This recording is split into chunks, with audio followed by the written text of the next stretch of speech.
Aninha tem 9 cartões numerados de 1 a 9. Ela forma sequências com esses cartões, colocando alguns deles lado a lado. Uma sequência de Aninha é chamada de especial quando, para quaisquer dois cartões vizinhos, o número de um deles é múltiplo do número do outro. Temos aqui então 3 exemplos de sequências. Aqui temos 2 cartões e essa sequência é especial. Temos 3 e 9 e ela é especial por quê? Porque aqui um número é múltiplo do outro. Aqui no caso o 9 é múltiplo do 3. Essa segunda sequência aqui também é especial. Por quê? Vamos ver, ó, temos 2, 6, 1, 5 e dizemos que é especial quando, para quaisquer dois cartões vizinhos, um é múltiplo do outro. Então, ó, o 2 com 6, o 6 é múltiplo do 2. 1 com 6, obviamente, o 6 é múltiplo do 1. E 1 com 5 também, o 5 é múltiplo do 1. Então a gente viu aqui que, de fato, essa sequência é especial também. Agora, esta sequência aqui não é especial. E por que isso acontece? Ó, aqui eu tenho 4, 2, 3. O 2 por 4, obviamente o 4 é múltiplo de 2. Então aqui, até aqui tudo certo. Só que ó, 3 com 2. Nem o 3 é múltiplo de 2 e nem o 2 é múltiplo de 3. Então esses dois aqui são vizinhos que não são múltiplos um do outro. E é por isso que essa sequência não é especial. Agora que a gente já entendeu como que é o funcionamento de uma sequência especial, vamos aos itens. Item A. Apresente uma sequência especial com 7 cartões começando com 6 e 2. O que a gente viu nos exemplos? Que a regra é sempre a seguinte. Um cartão vizinho do outro é múltiplo. Então, por exemplo, aqui o 2 e o 6 é múltiplo do 2. Então aqui eu tenho que colocar um múltiplo de 2 entre 1 e 9. Quem que é múltiplo de 2 entre 1 e 9? Eu posso colocar o 4, posso colocar o 8 também, né? Porque o 6 já está aqui, ele é um múltiplo de 2 também. Então eu vou escolher um dos dois aqui. Tá, vou escolher, sei lá, o 4. Aqui eu vou colocar um múltiplo de 4. Múltiplo de 4 entre 1 e 9. Eu posso pensar no 8, né? 2 vezes 4 é 8. Agora aqui, se eu pensar num múltiplo de 8 entre 1 e 9, eu não vou ter, né? Porque 8 vezes 2 já vai ser 16. Então, eu vou ter que pegar um número aqui, tal qual esse número, se eu multiplicar por algum valor, vai dar 8. Então, vamos fazer o seguinte. Para considerar a maior possibilidade de casos, vamos pegar o número 1. Por quê? O 1 vai ser múltiplo de todo mundo, né? Porque 1 vezes 2 vai dar 2, 1 vezes 3 vai dar 3. Em particular, 1 vezes 8 vai dar 8. Então, 1 vai ser múltiplo aqui do 8.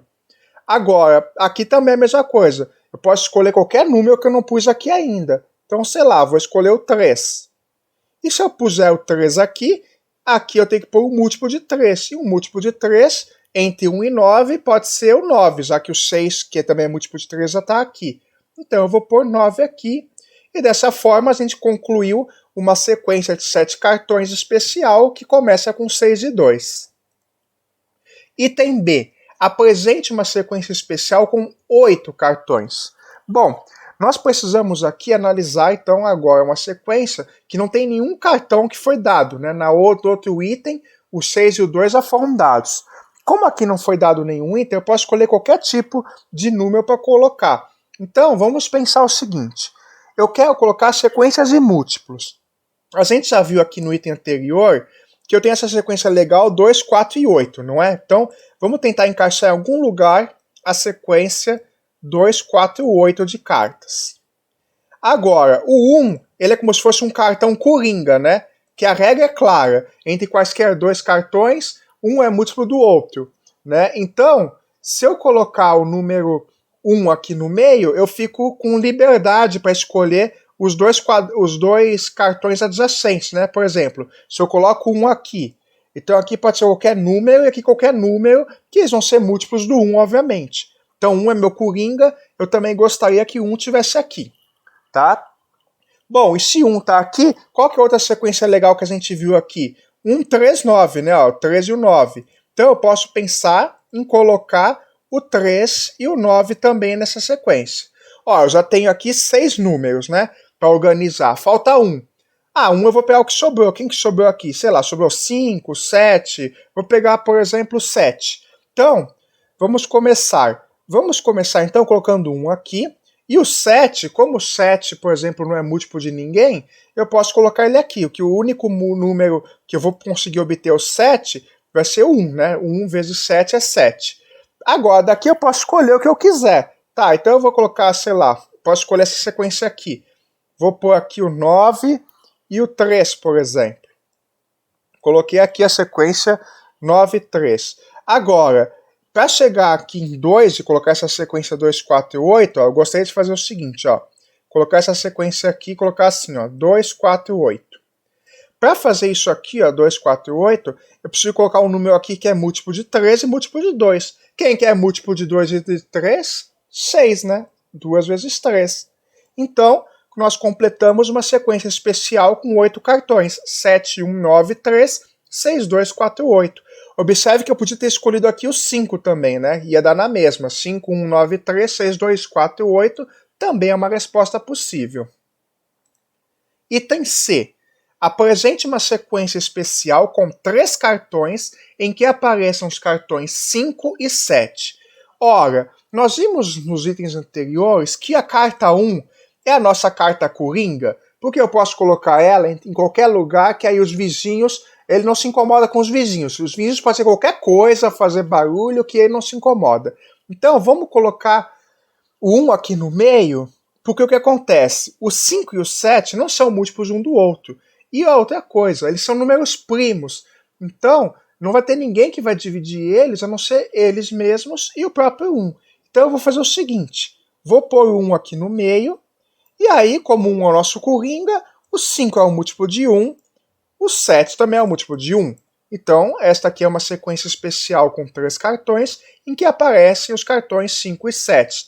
Obviamente, eu também podia ter pensado na sequência 7, 1, 5. E ambas as possibilidades estão corretas.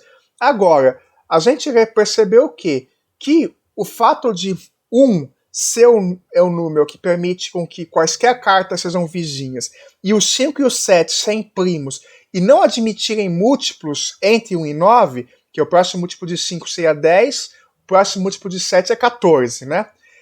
Agora, os outros dois primos, entre 1 e 9, que é o 2 e 3, eu tenho múltiplos, né? Eu tenho o 6 e o 9, que é menor ou igual a 9, e o 2 tem o 4, 6 e o 8.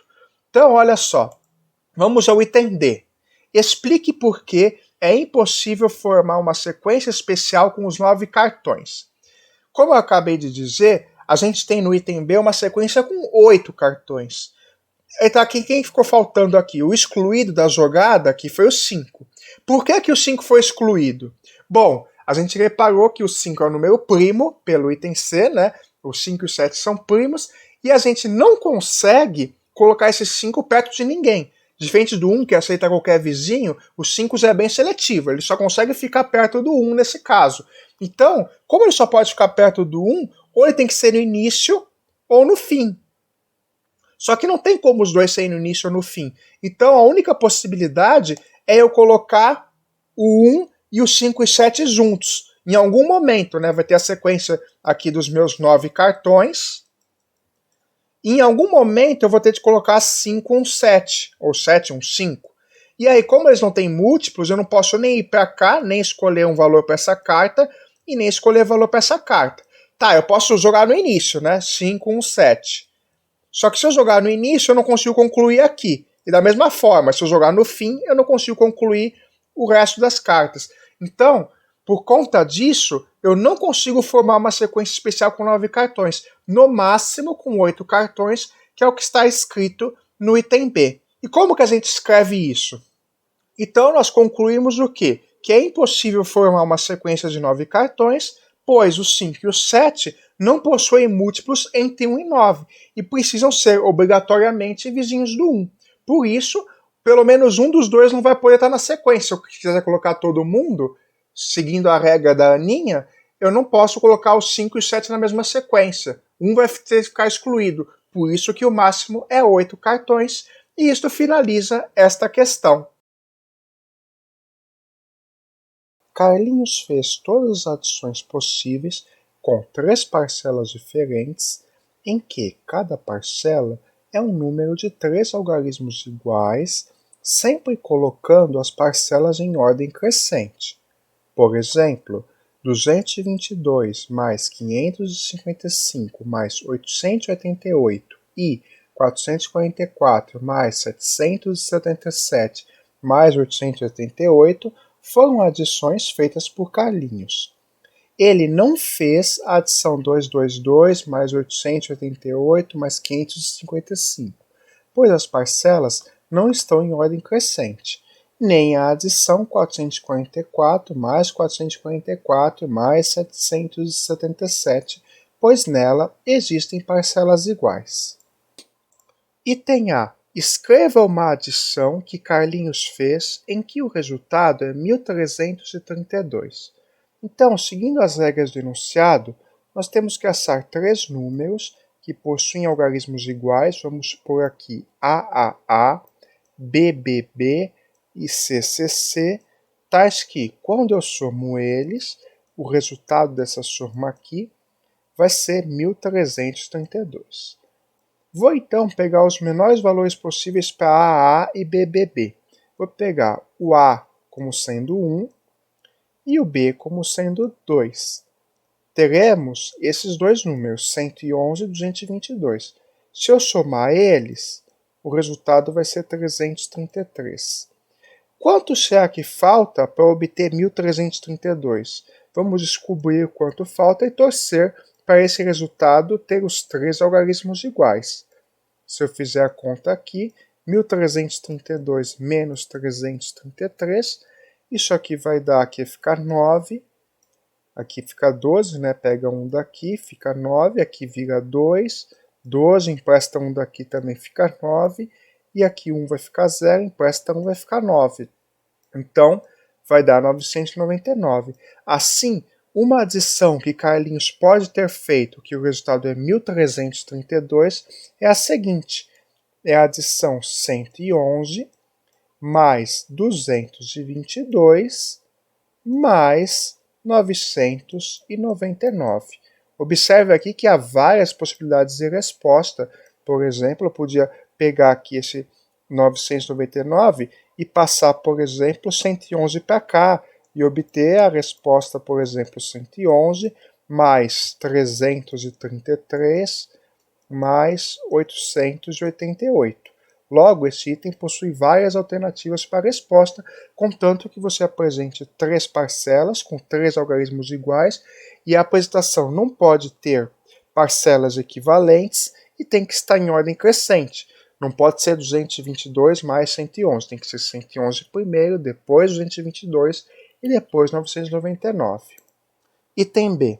Escreva todas as adições que Carlinhos fez em que o resultado é 2109.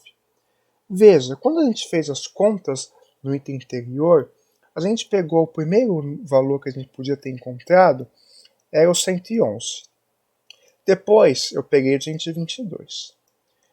Todos os valores que eu pego dessa forma aqui, que vai do 222 ao 999, veja aqui, o 222, por exemplo, equivale a eu pegar o 111 e multiplicar por 2. Da mesma forma, se eu fizer com os outros itens aqui até o 999, que vai ser 9 vezes 111. Isso significa que todos esses valores aqui são múltiplos de 111. É 111 vezes alguém. Então, quando eu somo várias parcelas que são múltiplas de 111, o resultado é um múltiplo de 111, não é verdade? 111 mais 222 dá quanto? 333, que de fato é um múltiplo de 11. A soma de múltiplos de 11 é um múltiplo de 11, né? A soma de múltiplos de 111 é um múltiplo de 111. Então, se eu pegar valores dessa forma aqui, eles vão ser da seguinte maneira, vai ser AAA mais BBB mais CCC. Eu quero que tudo isso aqui dê 2109. Então, se eu colocar o 111 em evidência, isso aqui fica 111 vezes A mais B mais C. Portanto, nós vamos saber quais são a soma dos valores A, B e C. Para isso, basta eu dividir 2.109 por 111. Se eu fizer a divisão de 2.109 por 111, eu vou observar o seguinte, ó, se eu fizer armar a continha aqui, ó, isso aqui é 210, para 111 vai ficar 1, sobra 111 aqui, 210 menos 111, 99, 999 dá 9. Então, isso quer dizer que o valor de A mais B mais C corresponde a 2.109 dividido por 111, que é 19. Nós descobrimos, então, que a soma dos algarismos que compõem as três parcelas de Carlinhos é 19. Nós queremos todas as adições possíveis. E nós sabemos o seguinte, como as parcelas estão em ordem crescente, temos também a condição adicional que o A é sempre menor que o B, que é menor que o C. E a soma delas tem que ser 19. Sabendo dessas condições aqui, vamos elencar todas as possibilidades para essa soma aqui. Se eu fizer, então, A, B e C, cuja soma dê 19, vamos escolher. A gente sabe que esses números, os A é menor que B é menor que C, e além disso, os três números estão entre 1 e 9, já que eles representam aqueles números da forma começa com 111 e termina com 999. Vou pegar o maior valor possível então para o C, que é 9. Se o C é 9, sobra quanto para o A e para o B? Sobra 10 unidades. Então eu posso escolher aqui 1 e 9? Não, porque aí o B ia ficar com o mesmo valor de C. Mas eu posso escolher então 2 e 8. Posso escolher também, por exemplo, 13 e 7. E da mesma forma, também posso escolher 4 e 6.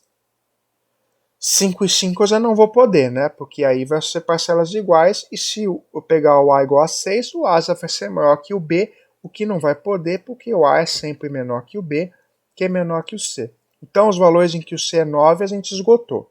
Vamos supor que o C é 8, então. Se o C for 8, sobra quanto para somar A mais B? Sobra 19 menos 8, que é 11. Então, agora, a gente sabe também que o A é menor que o B e é menor que C. Além de A mais B ser 11, o B e o A são menores que 8. Então, o maior valor que eu posso pegar para o B aqui é 7. Se eu pegar o B aqui valendo 7, 7 mais 8, 15, então vai sobrar 4 para o A.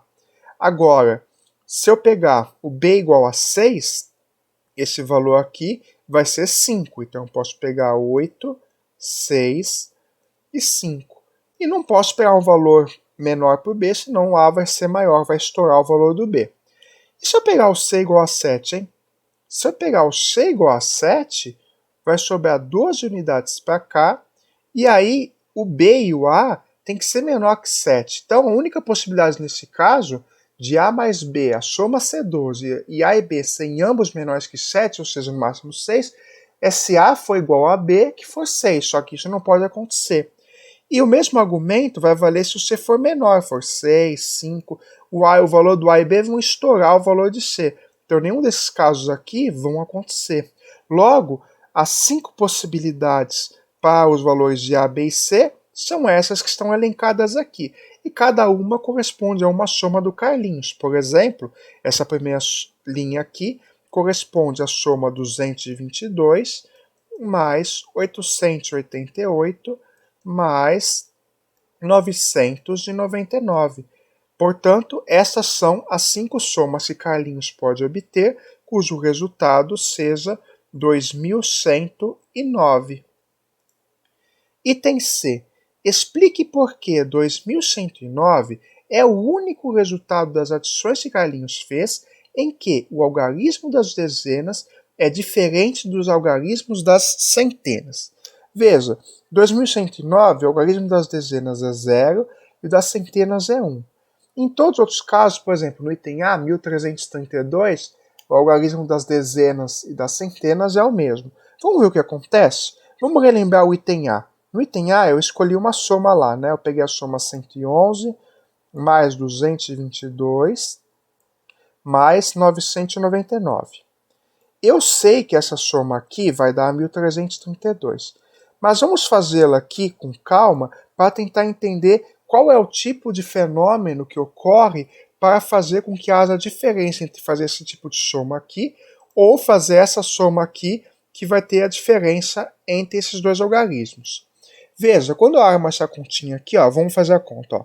Pega o pessoal que está nas unidades. 9 mais 2 mais 1 é 12. Então, quando eu faço essa soma, isso aqui fica 2, vai 1.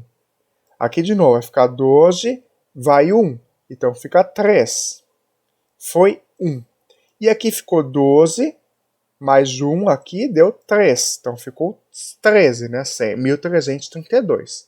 Agora, vamos fazer a soma de 222 mais 888 mais 999, que é a soma que vai dar 2109, uma das somas, né? 9 mais 8 mais 2 vai dar justamente 19. Então, vai 1 para cá. 9 mais 8 mais 2 deu 19. Foi 1 aqui. 19 mais 1 é 20. Então, fica o 0 e vai 2. 2 mais 8 mais 9, 19 mais 2, aqui 21. Obtivemos, obviamente, 2109. Tá, e por que eu fiz isso? Qual que é a diferença entre essas duas continhas que eu armei aqui? Vamos comparar. Nessa continha, quando eu fiz aqui os valores, quando estava fazendo a conta das dezenas, das centenas, eu sempre acrescentei o vai 1, né? Acrescentei um vai 1 daqui e um vai 1 daqui. Agora, nesta soma aqui, ó, eu acrescentei um vai 1 daqui, né? Porque eu peguei o 19, só que aqui eu acrescentei 2 vai 1, porque aqui ficou 20, né? Porque ficou 19 mais 1. Então, para esse algarismo das dezenas ser diferente das centenas, já que essas parcelas aqui vão ser as mesmas, né? Os algarismos têm que ser os mesmos das somas de Carlinhos, a única diferença vai ser nesses vai 1, vai 2, vai sei lá o quê. Então, para garantir que esses dois números, esses dois algarismos sejam diferentes, um tem que ser vai 1 e outro tem que ser vai 2, por exemplo. E quando que vai acontecer isso? Bom, nós temos aqui, de forma geral, AAA mais BBB mais CCC. Nós queremos fazer esta soma aqui. Esses números variam de 1 a 9. Então, qual que é a soma máxima que eu posso ter para A mais B mais C? Eles variam de 1 a 9 e também tem a propriedade que não podem ser iguais. Então, se eu pegar o maior valor possível para o C é 9, para o B é 8, para o A é 7. 7 mais 8 é 15, mais 9 é 24. Então, A, B e C variam de 24 e o menor valor possível seria 1, 2, 3, que é 6. Essa soma varia de 6 até 24. Para os vai 1s, para ir diferente aqui, para ser um aqui, outro 2 aqui, o que acontece? Esse aqui tem que ir 1, então vai ficar um valor aqui, tem que ir 1 para cá, obrigatoriamente. Por quê? Se não ir 1 para cá, por exemplo, se fosse uma soma que isso aqui não fosse 1, vamos pegar a soma mínima possível, que é essa aqui, dos 111, 222, 333. Nesse caso aqui, eu somei aqui, fica 6. Como não foi 1 aqui, não foi nada, aqui também vai ficar 6. E aí também não vai nada para cá, então vai continuar os algarismos aqui da dezena e da centena vão continuar sendo iguais. Então, obrigatoriamente, precisa ir 1. Então, vai 1 aqui. E aí, quando eu somo A mais B mais C mais 1, tem que ir aqui, não pode ir 1 apenas, tem que ir 2, porque se for só 1 vai 1, esse algarismo vai coincidir com esse. O que acontece? Então, a soma A mais B mais C, para ir 1, tem que ser 1 mais alguma coisa. Então, ela tem que ser pelo menos 10 e no máximo 19. Então, essa soma é no mínimo 10 e é no máximo 19.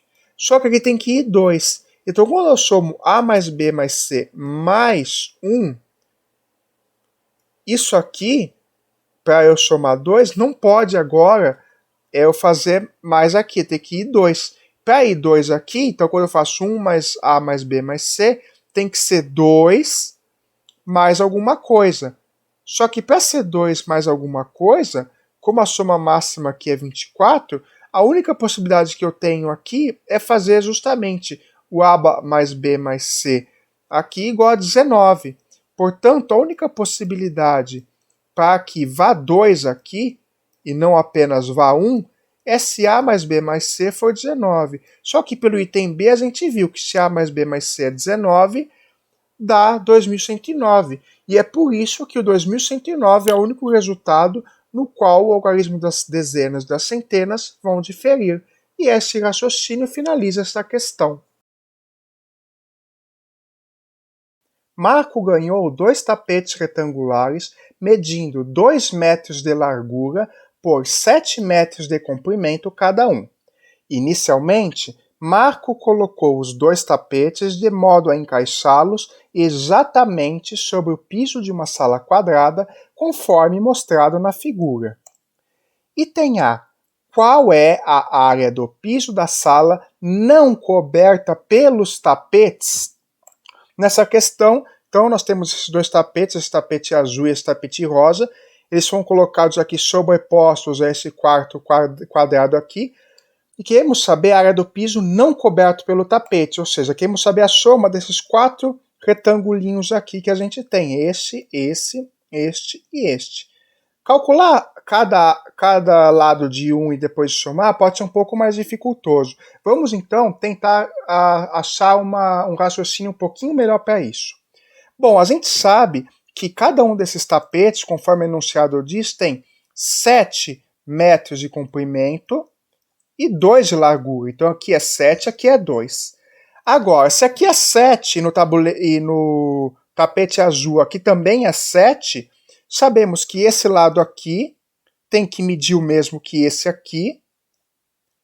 E nós sabemos também que esse outro lado aqui tem que medir o mesmo que esse aqui. Então, isso significa que esse quadrado, a área do quarto, corresponde a 7 vezes 7. Ou seja, 7 ao quadrado, que é 49, corresponderia à área total do quarto. Só que queremos a área não coberta pelos tapetes. Então, basta subtrair qualquer área coberta. Bom, a área foi coberta por 2 tapetes. Cada tapete é 2 por 7, então vamos subtrair a área dos 2 tapetes. Um tapete é 2 por 7, então é 2 vezes 7. Só que eu tenho 2 tapetes do 2 por 7, então vamos subtrair 2 vezes 7 vezes 2. Só que observe o seguinte, se eu faço essa conta aqui, subtraio isto aqui, eu estou subtraindo esta área em rosa aqui e a área em azul, só que eu tenho uma sobreposição dos 2 tapetes. Observe que nesse trecho aqui, os 2 tapetes estão sobrepostos, nesse quadradinho aqui que foi formado. Se eu simplesmente subtrair do 49 esta conta aqui, eu vou estar tirando esse quadrado que eu fiz aqui 2 vezes. E aí eu vou estar tirando a área a mais. Então, a área que esses 2 tapetes ocupam corresponde à soma das áreas dos 2, tirado a área da sobreposição. Vamos subtrair, então, a área dessa sobreposição aqui. E como calculamos a área dela? Veja que esse segmento aqui corresponde a esse, porque são paralelos. Então, aqui mede 2. E da mesma forma, como aqui o comprimento desse tapete é 2, aqui também é 2. Logo, isto aqui é um quadrado 2 por 2 e sua área é 2 ao quadrado. Assim, a área pedida corresponde a resolver essa expressão numérica aqui. Ficamos com 49 menos 2 vezes 7 vezes 2 é 4 vezes 7, que é 28. 2 ao quadrado é 4, 28 menos 4. Isso aqui vai ficar 49 menos 24, que corresponde a 25. Portanto, isso significa que a área do piso da sala não coberta pelos tapetes é de 25 metros quadrados. Agora, Marco resolveu tirar os tapetes dessa sala e colocá-los em um quarto retangular, conforme indicado na figura. A linha tracejada é uma diagonal comum a ambos os tapetes. Todos os vértices dos tapetes estão sob o contorno do piso. Então ele obteve essa nova configuração aqui nesse outro quarto retangular. Item B. Qual que é a área do piso do quarto? Agora nós queremos saber a área total do piso do quarto. Para isso, vamos fazer a mesma coisa. Como isso aqui é um retângulo, vamos tentar descobrir o valor desse segmento aqui, valor desse aqui, e simplesmente multiplicarmos os lados. Agora, observe que esse segmento aqui é paralelo a esta diagonal aqui. Logo, se eu calcular o valor dessa diagonal, eu vou conseguir calcular esse lado aqui. Vamos começar por ele. Agora, veja que isso aqui é o tapete, sabemos que esse pedaço aqui mede 2 e que este outro pedaço aqui mede 7. Então, como ele é um retângulo, isso aqui é um ângulo reto de 90 graus. Então, isso aqui é um triângulo retângulo e esse segmento em preto que eu quero calcular é justamente a hipotenusa desse triângulo retângulo aqui que eu desenhei. Assim, para nós calcularmos o valor dessa diagonal e dessa medida do retângulo, consequentemente, basta realizar aqui o teorema de Pitágoras. Chamando essa medida aqui de x, vamos fazer o seguinte, ó, x ao quadrado, o quadrado da hipotenusa corresponde à soma dos quadrados dos catetos. Um cateto corresponde a 2, então é 2 ao quadrado. O outro cateto corresponde a 7, 7 ao quadrado. Realizando a conta aqui, então x ao quadrado é igual a 2 ao quadrado é 4, 7 ao quadrado 49. Vou passar a raiz aqui, então a gente concluiu o quê? Que x é igual à raiz quadrada de 49 mais 4, que é 53. Ok, x é a raiz quadrada de 53. Descobrimos um lado aqui, estamos em meio caminho andado. Basta agora a gente descobrir o valor do outro comprimento. Agora, veja aqui, esse comprimento aqui, eu posso dividir aqui no meio por essa diagonal, corresponde a 2 vezes a altura desses triângulos aqui, ó. Se eu fizer a altura desse triângulo aqui, esta altura tem o mesmo comprimento desse pedaço aqui. E da mesma forma, a altura aqui tem o mesmo comprimento daqui. E aí esses dois triângulos, obviamente, como isso aqui é um retângulo e isso é uma diagonal, eles são dois triângulos congruentes. Aqui também mede 2, aqui mede 7. Logo, esse segmento aqui é 2 vezes a altura desse triângulo aqui. Como vamos calcular a altura desse triângulo aqui? A gente pode usar o argumento de área, né? Porque o que acontece, ó? Qual que é a área desse triângulo aqui? A área desse triângulo corresponde à metade da área desse tapete azul. A área do tapete azul, a gente sabe que é 7 vezes 2. Metade da área do tapete azul é 7 vezes 2 dividido por 2, que é 7. Isso significa que a área desse triângulo aqui é 7. Só que 7 também é a medida da área da base vezes a altura dividido por 2. Mas a base a gente sabe que é x. X é a raiz de 53. Então, é a base, raiz quadrada de 53, vezes a altura, que eu quero descobrir, eu vou chamar de h, vezes a altura h, tudo isso dividido por 2. Logo, nós descobrimos o quê? Isolando h. h é igual, passa o 2 multiplicando, 7 vezes 2, 14. O raiz de 53 está multiplicando h, vai passar dividindo h. Raiz de 53 divide. Logo, a altura h, que é esse pedacinho aqui, corresponde a 14 dividido por raiz quadrada de 53. Esse comprimento todo aqui é 2 vezes h. Então, esse comprimento todo aqui corresponde a 2 vezes isso, que é 14 vezes 2, 28, dividido por raiz quadrada de 53. Moral da história, concluímos que isto aqui é 28 dividido por raiz quadrada de 53. E antes de se preocupar de racionalizar essa fração feia aqui e tudo, nós vamos atentar ao que nós queremos. Queremos a área do piso. Ora, se nós descobrirmos os dois comprimentos, a área do piso, que é a área desse retângulo, é simplesmente multiplicar esses dois comprimentos. Então, qual que vai ser a área? Vai ser raiz quadrada de 53, que é esse segmento aqui, essa medida desse segmento, vezes esse segmento aqui, que mede quanto? Mede 28 dividido por raiz quadrada de 53. E aí, para nossa sorte, magicamente a raiz quadrada de 53 vai cortar aqui com aqui. E o resultado final que sobrou foi o quê? 28.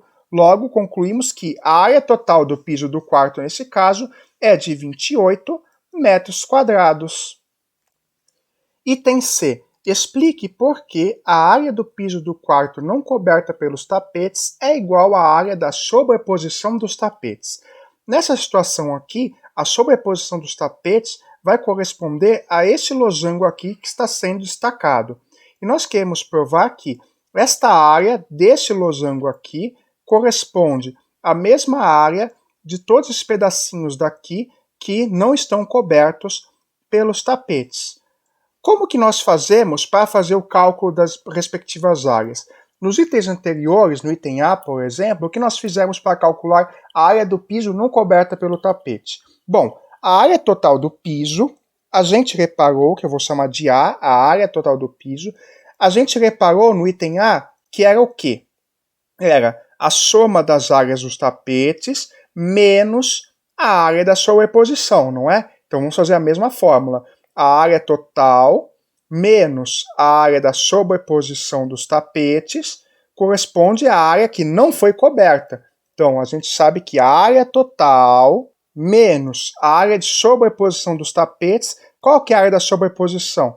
A área da sobreposição é a soma das áreas dos tapetes, que eu vou indicar de S, menos a área que está sobreposta, que é essa parte em amarelo aqui, que eu vou indicar de AS, área sobreposta. Isso aqui corresponde à área não coberta. Então eu vou indicar NC como sendo a área não coberta. Nós queremos provar que a área do piso não coberta, que é esta aqui, é igual à área de sobreposição, que esses dois valores são iguais. O que a gente sabe do item anterior? Do item B, a gente calculou que a área do piso é 28 metros quadrados. Então a área total do piso, a área total é esta aqui, vai ser 28 metros quadrados. A área da sobreposição aqui vai ser exatamente 14. Então esse pedaço aqui, que é essa área que está ocupada pelos dois tapetes, vai ser 14. Isso significa que essa área aqui que não foi coberta também corresponde a 14, porque fica 28 menos 14.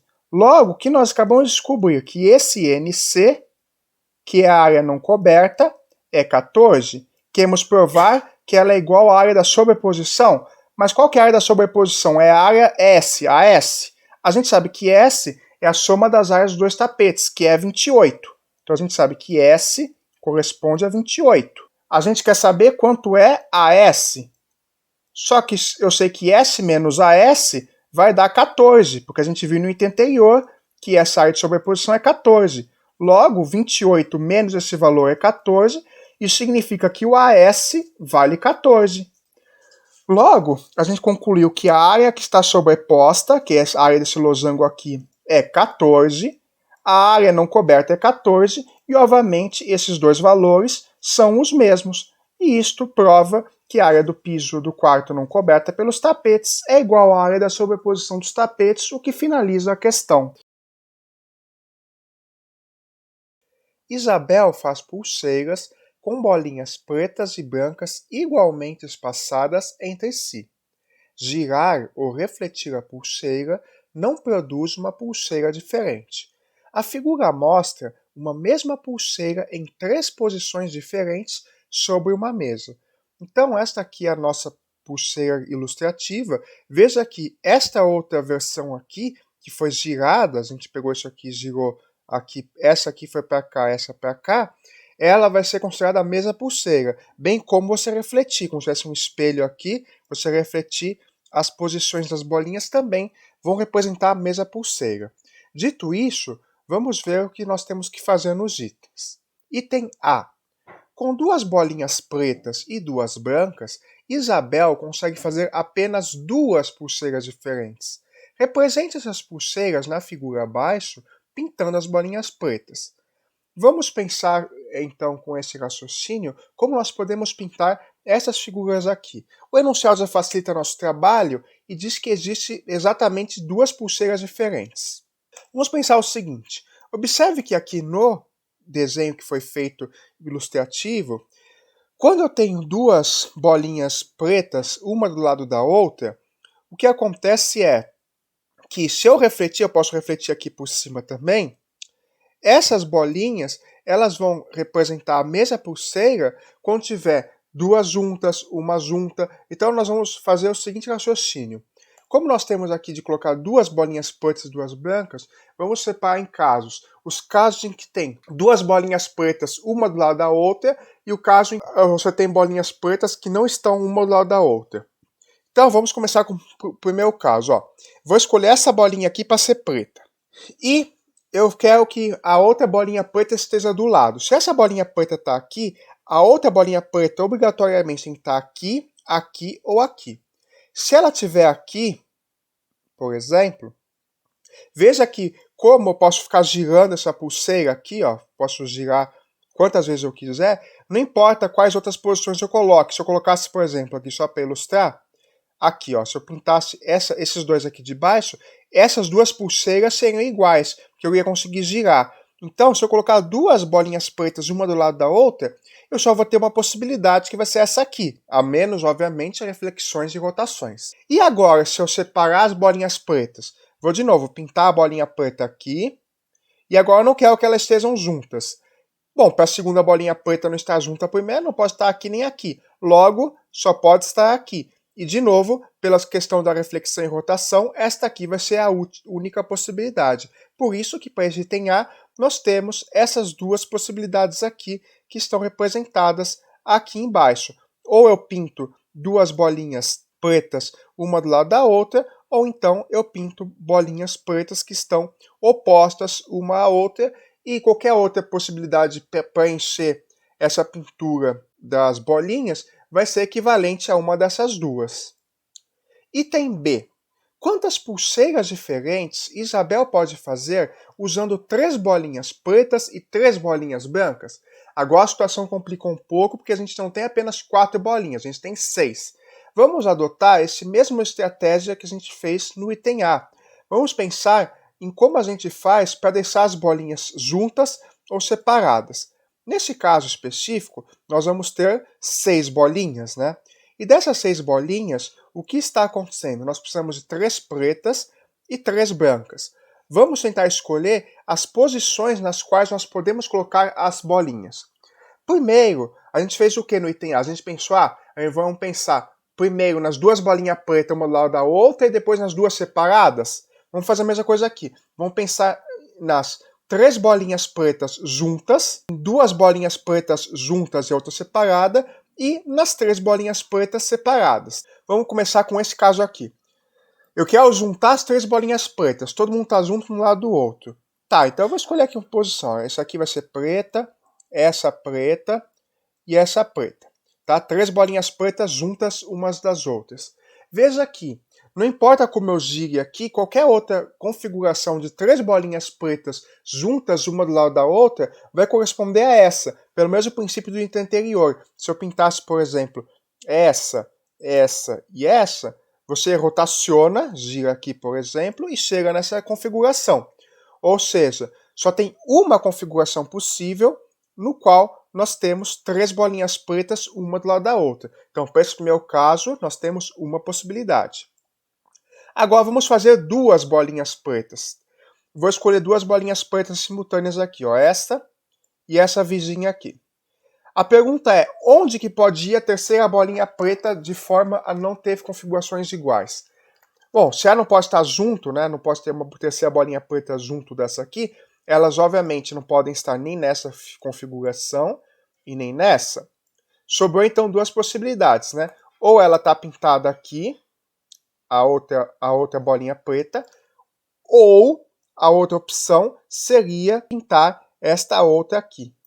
Só que observe, se a gente pintar essas aqui assim, o que vai acontecer é que esta aqui, se eu fazer uma reta aqui, ó, essa aqui vai ser a reflexão dessa, tá vendo? Porque essa bolinha branca aqui eu refleti a preta aqui, tá vendo? A preta aqui, agora a preta tá aqui. Então essas 2 possibilidades aqui são as mesmas. Isso quer dizer que a única chance de eu pintar as pulseiras de modo que 2 bolinhas pretas fiquem juntas e uma separada é esta que está aqui, porque a outra que seria possível pintando aqui é a reflexão dessa. Então, para esse caso, eu tenho uma possibilidade também. E agora, se eu separar todo mundo, nenhuma bolinha preta está junto, ó. Para as 3 bolinhas pretas estarem separadas, nós sabemos que se eu escolho uma aqui, uma bolinha preta aqui, essas duas têm que ser brancas. Então, se essas duas aqui têm que ser brancas, essa aqui tem que ser preta. E, de novo, se essa aqui é preta, essas duas são brancas, então que tem que ser preta é essa. E aí, pelo mesmo raciocínio dessa primeira opção aqui, obviamente, se eu girar, eu vou conseguir obter qualquer outra configuração de bolinhas pretas separadas. Até porque, pela geometria da pulseira, por ela só ter 6 possibilidades de bolinha, essa é a única opção de pintar metade delas de preto. Então, eu tenho uma opção para as bolinhas separadas. No total, eu tenho 1 mais 1 mais 1, 3 possibilidades, e esta é a resposta para o item B. E aqui segue, inclusive, um desenho mais bonitinho com cada uma dessas 3 possibilidades. Aqui com as 3 bolinhas juntas, aqui com 2 bolinhas pretas juntas e uma separada, e aqui com as 3 bolinhas pretas separadas. Item C. Quantas pulseiras diferentes Isabel pode fazer usando 4 bolinhas pretas e 4 bolinhas brancas? Agora temos mais bolinhas ainda, temos 4 pretas e 4 brancas. Qual que vai ser a ideia nesse nosso caso aqui? Vamos adotar um raciocínio parecido com o que nós fizemos nos itens A e B. Como que nós vamos fazer? No item A e B a gente pensou, quando eu tenho todas as bolinhas pretas juntas, tenho todas juntas menos uma e assim por diante. Aqui a gente vai ter 4 casos, né? Como eu tenho 4 bolinhas pretas, eu posso pensar, as 4 bolinhas pretas está todo mundo junto. Posso pensar também que 3 bolinhas pretas estão juntas e uma está separada. Posso pensar que 2 bolinhas pretas estão juntas e posso pensar na situação em que todas estão separadas. Vamos agora analisar cada um desses 4 casos e ver o que a gente consegue fazer. Vamos começar pensando nessa situação de 4 bolinhas juntas. Se as 4 bolinhas forem juntas, não vai ter muito o que fazer. Eu posso simplesmente pintar as 3 uma do lado da outra aqui, as 4, aliás, uma do lado da outra, e qualquer outra configuração de 4 bolinhas pretas juntas, eu só vou ter a obtenção dessa opção inicial aqui por reflexão, no caso, rotação. Então aqui, quando eu tenho 4 bolinhas juntas, as 4 bolinhas pretas juntas, tem uma opção só. Agora vamos analisar quando eu tenho 3 bolinhas pretas juntas. Se eu tiver 3 bolinhas pretas juntas, vamos escolher 3 aqui. Então essa aqui não vai ser mais preta, essa aqui vai ter de ser branca. Se 3 bolinhas pretas estão juntas e a última está separada, obviamente a nossa bolinha preta não pode estar aqui nem aqui. Então temos 3 opções para ela. Né? Ela pode estar aqui, aqui e aqui. Será que vai gerar 3 possibilidades? Vamos ver. Pintei essas 3 aqui. Eu posso pintar esta, ou também eu posso fazer o seguinte, pintar essas 3 e pintar aqui, né? Eu estou separando aqui para facilitar o raciocínio, separando essas 3, analisando essas 3 bolinhas daqui. E eu posso pintar aqui, aqui eu pintei esta, aqui eu pintei essa, falta pintar aqui do meio, né? Eu posso pintar essa do meio. Observe o seguinte, lembra que no item B a gente traçou uma reta, um segmento aqui no meio e viu que uma é a reflexão da outra? Se eu traçar um segmento aqui no meio, traçar aqui na verdade, no meio dessas bolinhas, veja que se eu girar esta figura com esta, se eu refletir em relação a esse segmento que eu fiz aqui, esta bolinha preta vai para essa, tá vendo? Eu refleti daqui para cá, como se fosse um espelho. Então, como esta bolinha preta é reflexão desta, essas duas possibilidades são exatamente as mesmas. Logo, nesse caso específico, essas duas opções só dão origem a uma pulseira, que é esta pulseira aqui. E esse caso aqui, como eu separei 2 bolinhas brancas desse lado e 2 desse lado, ele não vai ser equivalente por reflexão a nenhuma dessas. Como aqui eu tenho 3 separadas e aqui eu tenho 2 e 2, não tenho como obter essa em função dessas aqui anteriores. Logo, essa aqui é outra pulseira diferente. Concluímos que, para 3 bolinhas pretas do lado, uma da outra, temos 2 pulseiras diferentes. Então aqui no caso, vamos ter 2 possibilidades. Agora, vamos analisar a situação em que 2 bolinhas pretas estão juntas e as outras estão separadas. Novamente, como tem que ter a separação, essas duas têm que estar sempre brancas. Então vamos separar aqui. Separei. Temos agora 4 bolinhas para analisar, mas essas 4 bolinhas, eu tenho a seguinte situação. Eu preciso preencher 2 pretas. Bom, se temos que preencher 2 pretas, vamos ver as possibilidades. Essas 2 pretas que sobraram, elas podem, por exemplo, estar juntas uma da outra ou separadas. Se elas estiverem juntas, vai acontecer a mesma história que aconteceu com a 3 bolinhas pretas juntas e uma separada. Ó. Eu posso pintar as 2 bolinhas pretas aqui, as 2 bolinhas pretas aqui, ou ainda eu posso pintar as 2 bolinhas pretas aqui. Só que, de novo, se eu pegar aqui e refletir em torno dessa linha aqui vermelha, e refletir essa figura em torno dessa vermelha, veja que essas 2 bolinhas pretas vão exatamente para essas 2 bolinhas pretas aqui, se refletindo aqui, ó, essas duas com essa. Então essas duas aqui, novamente, são 2 possibilidades equivalentes. Logo, essas configurações dão origem à mesma pulseira. Então esse segundo caso aqui eu vou ignorar. E essa aqui vai ser uma pulseira que é diferente dessa, porque aqui eu tenho 2 bolinhas brancas, aqui eu tenho 2, aqui eu tenho 3 e aqui eu tenho uma. Não tem como obter uma a partir da outra, nem girando e obviamente também não refletindo. Então já encontramos 2 pulseiras diferentes, com 2 bolinhas pretas juntas, tais que as outras 2 também estão juntas. Mas elas podem estar separadas também, né? Então vamos pintar aqui, ó, as 2 juntas, a nossa linha aqui de divisão. Essas aqui podem estar as 2 bolinhas pretas separadas. Se elas estiverem separadas, eu posso fazer o quê? Eu posso colocar as duas assim, que elas não podem estar juntas, tem que separar. Ou então, eu posso colocar essas duas assim, esta aqui eu posso pintar aqui, e esta pintar aqui. Agora, observe, será que uma dessas é reflexão da outra? Observe, essas duas aqui, quando eu giro, como aqui tem o espaço de uma, aqui espaço de uma, aqui espaço de duas, se eu girar para cá, por exemplo, esta aqui vai se transformar nessa, tá vendo? Então, o que acontece? Se eu refletir, essas duas vão se transformar na mesma. Isso quer dizer que essas duas são a mesma possibilidade. Então, isso aqui só gera uma opção, que é essa aqui. Mas eu posso pegar essas duas aqui bolinhas juntas e também fazer o seguinte. Como eu tenho a divisão aqui, eu posso escolher os extremos. Posso escolher aqui os meus extremos. Nesse caso, de eu escolher os extremos aqui, eu vou ter o quê? Eu vou ter também uma possibilidade que não equivale a essa, porque aí aqui eu vou ter espaço 1, 2, 1, e aqui é 1, 1, 2 o espaço. Como eu tenho então esse espaço aqui de duas, eu não tenho como obter esta aqui em função desta aqui nem por rotação, nem por reflexão. Então, nós obtivemos o quê? 2 possibilidades de pulseiras, tais qual as 2 bolinhas pretas estão juntas e as outras 2 aqui embaixo também estão juntas, e 2 possibilidades de pulseira nas quais 2 bolinhas pretas estão juntas e as outras 2 estão aqui separadas. No total, então, nós obtivemos 2 mais 2, 4 possibilidades para 2 bolinhas pretas juntas. Falta analisar se as 4 bolinhas pretas estiverem separadas. Mas olha só o que acontece. Se as 4 bolinhas pretas estiverem separadas, eu tenho que fazer igual eu fiz no item anterior, de ficar selecionando. Né? Se eu escolher essa bolinha para ser preta, essas duas têm que ser branca. Então essa aqui tem que ser preta, essa também tem que ser preta. Essa tem que ser branca, essa tem que ser branca, então essa tem que ser preta. E aí nós vamos ter só essa opção, que obviamente é a única, porque qualquer outra situação que eu pinte assim, eu posso obter ela a partir da rotação. Então, no caso de ter as 4 bolinhas pretas separadas, ou apenas uma bolinha preta junta, em outras palavras, eu vou ter uma possibilidade apenas.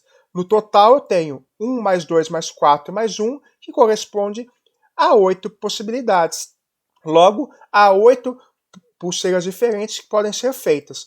E aqui, nesta figura, nós temos uma ilustração dessas 8 possibilidades de uma maneira mais bonitinha. Aqui a situação em que as 4 bolinhas pretas estão juntas, que é uma possibilidade. As 2 possibilidades diferentes nas quais 3 bolinhas pretas estão juntas. As 4 possibilidades nas quais 2 bolinhas pretas estão juntas e as outras 2 separadas, que essas 2 podem estar juntas de 2 formas e separadas de 2 formas. E, finalmente, quando as 4 bolinhas pretas estão separadas, temos apenas esta possibilidade e, no total, temos estas 8 opções aqui. E isto finaliza esta questão. Zequinha quer colorir os inteiros positivos de branco ou de preto, obedecendo às regras abaixo. Regra 1. Se n é inteiro, então n e n mais 5 devem ter a mesma cor. E regra 2. Se A e B são inteiros e n é igual a A vezes B for branco, então pelo menos um dos fatores A ou B deve ser branco. Vamos tentar entender essas regrinhas. Ó, se eu pego o n inteiro, sei lá, vou supor n igual a 3. Isso quer dizer que eu pego 3 e 3 mais 5 é 8, devem ter a mesma cor. Da mesma forma, posso pegar o 8, 8 mais 5, 13 vai ter a mesma cor que o 8. Aí eu pego o 8, 13, 13 mais 5, 18, vai ter a mesma cor que o 3, que o 8 e assim por diante. Então, se o número 3, por exemplo, ele é preto, o 8 é preto também, o 13 também, o 18 e toda a sequência que eu vou somando 5. E essa regra 2, ó, se eu pego um número n e o n é branco, sei lá, se eu pegar 6 e 6 é um número branco, então eu posso escrever 6 como sendo 2 vezes 3. A regra 2 garante para mim que, como 6 é branco, então ou 2 ou 3 é branco. Esse ou significa o quê? Que o 2 é branco e o 3 também é branco. O 2 pode ser branco e o 3 preto, ou o 2 pode ser preto e o 3 é branco. Veja que essa letrinha aqui, que a gente chama de conectivo lógico, diz que se um ou outro for branco, isso ocorre porque o n é branco. Então, não ocorre a situação que os dois são pretos. Um dos dois é branco. Pode ser, inclusive, os dois, como aqui em cima. Agora que a gente já entendeu as regras, vamos resolver os itens. Item A. Explique por que, se o 38 for branco, o 3 também deve ser branco. Vamos analisar a partir da primeira regra. A primeira regra diz o que para a gente? Diz que tanto o n quanto o n mais 5 devem ter a mesma cor. Eu quero fazer a minha análise com o número 38, né, que está nesse item aqui. Ora, já que eu quero fazer a minha análise com o número 38, vamos supor que n mais 5 é 38. Bom, então eu estou falando, se o n mais 5, que é 38, é branco, então, pelas regras do Zequinha, isso quer dizer que o n, que é? Se n mais 5 é 38, n é quanto? 38 menos 5, que é 33. Então, se o 38 é branco, o 33 também tem que ser branco. Ah, mas eu posso fazer isso de novo, né? Suponha que o 33 é n mais 5, e o 33 eu sei que é branco. De novo, pela regra 1, eu sei que o n aqui também é branco, então 33 menos 5 é 28. Ah, então 28 também é branco. Então qual vai ser a nossa estratégia aqui? A gente quer tentar provar que o 3 também é branco? Então vamos ir descendo aqui, descendo, até chegar em algum número próximo do 3 ou do 3 mesmo, né? Então vamos continuar aqui, ó. Se eu vou para 28, se 28 é branco, 28 menos 5, 23 também é branco. 23 é branco, então 18 também é branco. 18 é branco, então 13 é branco. 13 é branco, então 13 menos 5, 8 é branco. Agora, se 8 é branco, então 8 menos 5, 3 também é branco. Então, olha só. Veja aqui o 38, se eu vou subtraindo 5 aqui, 1, 2, 3, 4, 5, 6, 7 vezes, eu vou obter justamente o número 3. De fato, toda essa tabela que eu fiz aqui, nada mais diz para a gente que o 38 é 5 vezes 7, ou seja, eu tirei 5 7 vezes e somei 3. Portanto, se o 38 é branco, o 3 também é branco. Ou seja, observe o seguinte também nesse item. Além dessa escrita explicar para a gente por que se o 38 é branco, o 3 também é branco, veja aqui. Se eu tenho um múltiplo de 5, então ele vai ser branco se o resto da divisão dele por 5 também for branco. Ó. 3 é o quê? É o resto da divisão de 38 por 5. Então essa observação já é interessante porque a gente já consegue entender um pouquinho mais sobre a estrutura do problema. Vamos ao próximo item. Item B. Explique por que, se o 4 for branco, o 2 também deve ser branco.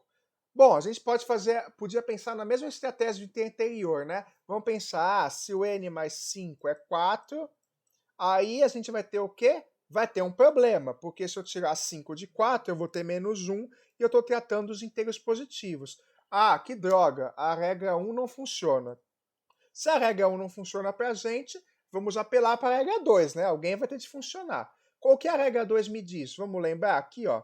Se o n é igual a um produto de dois números, se o n é branco, então ou A ou B também são brancos. Então o que eu sei? O enunciado diz que o 4 é branco. Não dá para usar essa primeira regra. Então eu vou usar essa regra aqui, ó. O n é igual a 4. Como que eu posso decompor o 4 em produtos de dois inteiros positivos? Eu posso pôr o 4 igual a 2 vezes 2, por exemplo. Legal. Se o 4 é 2 vezes 2, o que acontece? Eu sei que ou o 2 ou o 2 é branco. Então isso quer dizer claramente que o 2 também é branco. Então o 2 vai ser branco. Inclusive observe que o 4, na verdade, aqui 2 vezes 2 é 2 ao quadrado. Então, se eu generalizar isso aqui, se eu pegar um certo n que se escreve como na forma a ao quadrado, ou seja, um n que é quadrado perfeito, então ele quer dizer que esse número a aqui também vai ser branco, né? Porque vai ser ou esse é branco ou esse é branco, mas os dois são o mesmo número, então ele também tem que ser branco. Item C. Explique por que, se 1 for branco, o 4 também deve ser branco. Novamente, vamos tentar aplicar as regrinhas. Como o 4 é maior que 1, eu sei que 1 é branco, e eu quero provar que o 4 também vai ser branco. Então, vamos usar a primeira regrinha e sair multiplicando o valor 1. Né? Vamos fazer o seguinte, ó. Se o n é 1, eu sei que n mais 5, que é 6, também vai ser branco. Da mesma forma, eu sei se eu pegar o 6, 6 mais 5, 11, também é branco. Se eu pegar o 11, 11 mais 5, 16, também é branco. Se eu pegar o 16, 16 mais 5, 21, também é branco. E assim por diante, né? Todo número da forma 5 vezes n mais 1 vai ser branco, né? Porque, como a gente tinha observado, se 1 é branco, qualquer múltiplo de 5 mais 1 também vai ser branco. Agora, observe o seguinte, que aqui eu não tenho o 4, obviamente, o 4 não aparece, mas eu posso pesquisar um múltiplo de 4, porque a regra 2 trabalha com múltiplo, não é? Ela não fala que o n é igual a A vezes B, e eu sei que se o n é branco, então ou A ou B é branco. Então eu vou fazer o seguinte, vou tentar achar um múltiplo de 4 aqui, porque se algum desses números for um múltiplo de 4, o 4 ou vai ser o A ou vai ser o B, então um dos dois vai ser branco, né? Então aí talvez A ajuda a gente a chegar no lugar. Então, ó, olhando essa tabelinha que eu montei, veja que o 16 é um múltiplo de 4. E melhor ainda, o 16 não apenas é múltiplo de 4, como ele é 4 ao quadrado. Então, o item B nos falou o quê? Lembra que a gente provou que o nosso valor, que o 4, se o 4 é branco, o 2 também é, e isso acontecia justamente porque 4 é 2 ao quadrado? Então, olha só o que vai acontecer. Se o 16 aqui ele é branco, a gente sabe que o 16 é branco e 1 também é. E o 16 é da forma 5n mais 1, né? Vai ser 5 vezes 3 mais 1. Então, o 16 é da forma 4 vezes 4, pela segunda regra, e a gente sabe que ou o 4 é branco ou o 4 é branco. Logo, o 4 tem que ser branco. Então, qual que é a moral da história? Se 1 é branco, como 16 é 5 vezes 3 mais 1, ou seja, como o 16 deixa resto 1 na divisão por 5, o 16 também precisa ser branco. E se o 16 é branco, como o 16 é 4 ao quadrado, pela regra 2, o 4 também precisa ser branco. E é por isso que o 4 é branco. Item D. Explique por que o 2 e o 3 sempre devem ter a mesma cor. Vamos então analisar quais são as possibilidades. Nós queremos provar que o 2 e o 3 têm a mesma cor, então nós precisamos provar que os dois são sempre branco ou sempre preto. Então vamos fazer o seguinte, vamos provar que não pode acontecer de serem de cores diferentes, ou seja, não podemos ter o 2 branco e o 3 preto, e não podemos ter nem o 2 preto e o 3 branco. Então, para isso, vamos tentar usar a aplicação das regras para tentar chegar no absurdo, provar que o número é preto e branco ao mesmo tempo, por exemplo. Então, qual que vai ser a nossa ideia aqui? Né? Vamos tentar relacionar, já que o 2 e o 3 eles não são múltiplos um do outro, ou então a gente não consegue pensar de uma análise clara como obter um a partir do outro, vamos ver se conseguimos obter algum múltiplo de um a partir do outro, seguindo as duas regras. Vamos fazer o seguinte, então. Ó. A gente sabe pela regra 1 que o nosso, por exemplo, começando aqui, a gente sabe pela nossa regra 1 que se um número ele é branco, então se eu somar ele com 5 também vai continuar sendo branco. Então, vamos tentar somar 5 ao 2 até tentar obter um múltiplo de 3, tá? Então, ó, se eu somar 2 com 5, eu sei que o 7 é branco também. Se eu somar 7 com 5, eu vou ter 12. E 12 também tem que ser branco pela regra 1. Só que, opa, o 12 é o múltiplo de 3. Então, a gente sabe que o 12 é branco. Só que o 12 é o múltiplo de 3. Então, eu posso escrever o 12 igual a 3 vezes 4. Observe que a nossa ideia de pesquisar, pegar um valor, que é o 2, e ir somando 5 até obter o múltiplo de 3, é justamente para escrever esse valor como sendo 3 vezes alguma coisa e aplicar a regra 2. O que a regra 2 me diz? A regra 2 diz que se isso aqui é branco, então, ou esse é branco ou esse é branco. Bom, mas a gente sabe, a gente está supondo que o 3 é preto. Se esse aqui é preto, então quem que é branco? É o 4. O 4 é branco. Vamos tentar obter o múltiplo de 3 a partir do 4. Então, se eu somar 4 mais 5, 4 mais 5 vai dar 9. E observe que 9 é justamente 3 ao quadrado. Pelo item B, a gente decidiu o quê? Que se um número é branco, um número ao quadrado perfeito é branco, como o 9 aqui, então esse número também é branco. Lembra que pela regra 2, se n é branco, então A vezes B, ou A é branco ou B é branco. Só que os dois são 3. Então, isso aqui quer dizer o quê? Ó? Se o 4 é branco, pela regra 1, 4 mais 5, 9 é branco. E se o 9 é branco, como o 9 é 3 ao quadrado, então isso quer dizer que o 3 também é branco. Só que isso é um absurdo, porque está supondo que o 3 é preto. Logo, essa situação não pode ocorrer. Agora vamos analisar o segundo caso. No segundo caso, vamos adotar a mesma estratégia. Bom, eu sei que o 2 é preto e o 3 é branco. A regra 1 me diz já que se um número é branco, se eu somar 5 para ele, continua sendo branco. Então, se eu pegar 3, vou somar 5. Vou somar, vai dar 8. 8 é branco. Vou ficar somando até quando? Até obter o múltiplo de 2. Aqui eu já obtive o múltiplo de 2, né? O 8 é o múltiplo de 2. Então, eu sei que 8 é 4 vezes 2, e aí eu obtive um múltiplo de 2 para quê? Para usar a segunda regra. A gente sabe que o 2 é preto, por hipótese, nós estamos supondo que o 2 é preto, então, se 8 é branco, 4 ou 2, um dos dois tem que ser branco. Se o 2 é preto, então o branco é o 4. Bom, então nós concluímos que se o 8 é branco, já que o 3 é branco, o 8 é branco, o 4 também tem que ser branco. Só que observe o seguinte, igual a gente fez aqui, o 4 é um quadrado perfeito, o 4 não é 2 ao quadrado, então de novo pela segunda regra, se o 4 é 2 ao quadrado, então quer dizer que o 4 sendo branco, a gente concluiu que o 4 é branco, então ou o 2 é branco ou o 2 é branco, então isso quer dizer que o 2 tem que ser branco. Só que o 2 é preto, né? O 2 não é branco. Então, de novo, chegamos numa contradição e, portanto, não pode acontecer essa situação.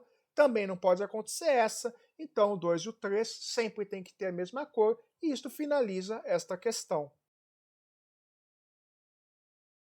Jade possui um tabuleiro 6x6 e 12 peças em formato de L, como na figura.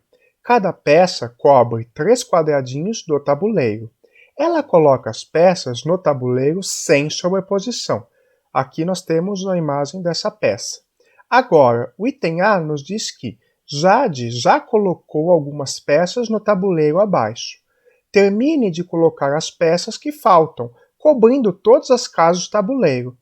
Ou seja, aqui nós temos essas 5 pecinhas e a gente tem todos esses espaços aqui e a nossa ideia é tentar cobrir todas as casas. Portanto, nós temos que tentar observar sempre uma maneira de deixar casas livres. Veja aqui, o formato dessa peça, que é um formato de L, faz com que eu sempre preciso deixar para conseguir colocar outra peça aqui, pelo menos um espaço aqui. Ó. Por exemplo, se eu pegar a peça e colocar aqui, e aí eu vou fechar essa peça aqui, por exemplo, se eu fizer isso, não vai dar certo para eu fazer o preenchimento do tabuleiro, porque vai ficar esse espaço aqui com dois quadradinhos, um do lado do outro. Portanto, eu sempre tenho que deixar um quadrado livre aqui para conseguir encaixar outro L aqui. Portanto, ao invés de colocar aqui nossa peça, eu posso colocar ela assim, por exemplo, porque aí eu não fecho aqui. E aqui embaixo o mesmo princípio vai valer. Se eu fizer isso aqui, ou ao contrário, por exemplo, eu fecho esses 6 quadradinhos e bloqueio esses dois últimos. Portanto, eu vou fazer o mesmo que eu fiz aqui em cima espelhado, colocar uma peça L aqui e colocar outra peça em forma de L aqui. Agora vamos tentar complementar o que falta. Ó. Aqui eu tenho uma peça aqui que eu posso enfiar aqui L para fechar esses aqui.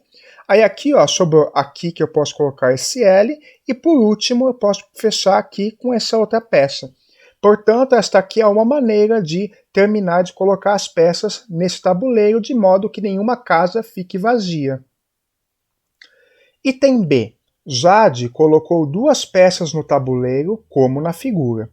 Coloque mais 4 peças nesse tabuleiro, de modo que seja impossível colocar uma 7ª peça. No item A, nós já observamos, fizemos o raciocínio de que quando a gente coloca uma peça em forma de L, inclusive aqui já tem um desenho desse jeito que está aqui, esta peça aqui está bloqueando essas 2 casinhas aqui. Ó. Eu não posso colocar a nossa peça em forma de L para preencher esses 2 quadradinhos, no máximo 1, né? Se eu fizesse isso aqui, eu preencheria 1, mas eu não poderia preencher os 2. Assim, veja que essa configuração que está aqui, ela faz com que esses 2 detalhes aqui bloqueiem esses 2 cantos aqui. Então eu vou tentar repetir essa configuração para bloquear esses outros cantos aqui. Vou fazer então, pegar essa peça aqui, colocar aqui, essa aqui, eu estou repetindo essa configuração aqui. E vou colocar aqui também. O que acontece? Eu acabei de adicionar 4 peças, o que o enunciado quis. E olha só, como essas 2 peças aqui já bloqueiam esse espaço aqui, essas 2 peças dessas 2 linhas aqui também vão bloquear esse pedaço aqui, e essas 2 peças aqui vão bloquear esse pedaço aqui. E aqui é a mesma coisa, esses aqui vão estar tudo bloqueado. E aqui no meio, ó, vai sobrar esses pedacinhos aqui que não cabe uma peça em forma de L. Portanto, com esta configuração que foi feita aqui, eu não consigo mais colocar nenhuma peça, nem a 7ª, nem a 8ª, nem nenhuma peça. E eu completei com mais 4 peças. Então, esta é a maneira de resolver esse item aqui.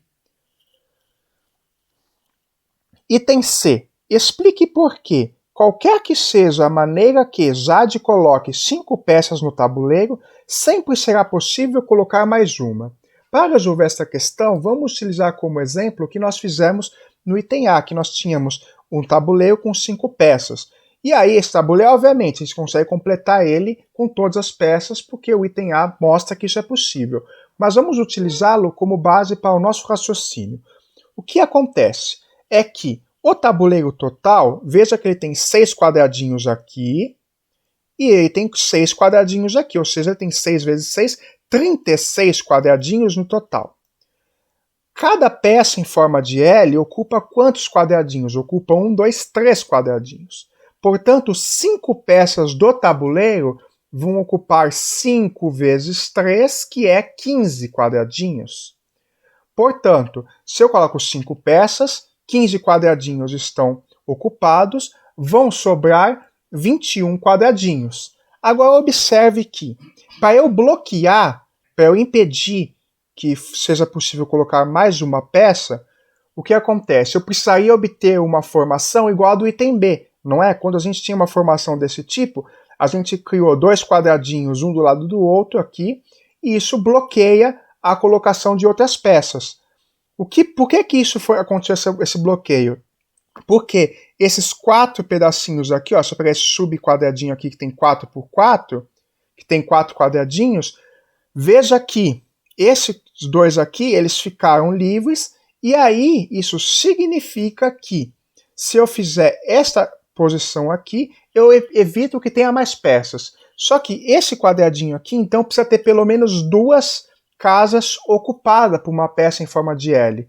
Porque se só tiver uma casa ocupada, eu posso enfiar uma peça em forma de L aqui, não importa qual casa eu ocupe, né? Se eu, por exemplo, eu tenho os 4 aqui e ocupo, sei lá, esta casa aqui, tá bom, ocupei esta casa, aqui eu enfio a peça em forma de L, e aí eu continuo completando. Logo, para ter esta formação, cada subquadrado 2 por 2 precisa ter pelo menos 2 casas livres. Ou seja, quantas casas livres eu posso ter, no mínimo, para garantir que eu não posso pôr em cima do tabuleiro? Ó, eu posso quebrar esse tabuleiro aqui, ó, aqui em vários quadradinhos que tem 4 cada um. Tem 1, 2, 3, 4, 5, 6, 7, 8, 9. Em cada um desses 9, eu tenho que preencher, deixar 2 em branco. Tá bom, então eu tenho que deixar 18 em branco. Só que aqui eu só deixei 15. Para travar o tabuleiro, eu precisaria deixar no máximo 18 em branco. Ou seja, vai sobrar 3 quadradinhos, ou seja, pelo menos um subtabuleiro 2 por 2 que só vai ter um pedacinho. E aí, por isso, como vai sobrar esses 3, eu sempre vou poder adicionar mais uma peça em forma de L. Por isso que se eu tiver 5 peças no tabuleiro, eu consigo sempre adicionar uma sexta peça. E esse raciocínio finaliza esta questão. Se você gostou desse vídeo, não deixe de se inscrever no canal e assistir os demais vídeos com soluções do OBMEP 2023. Até a próxima e bons estudos!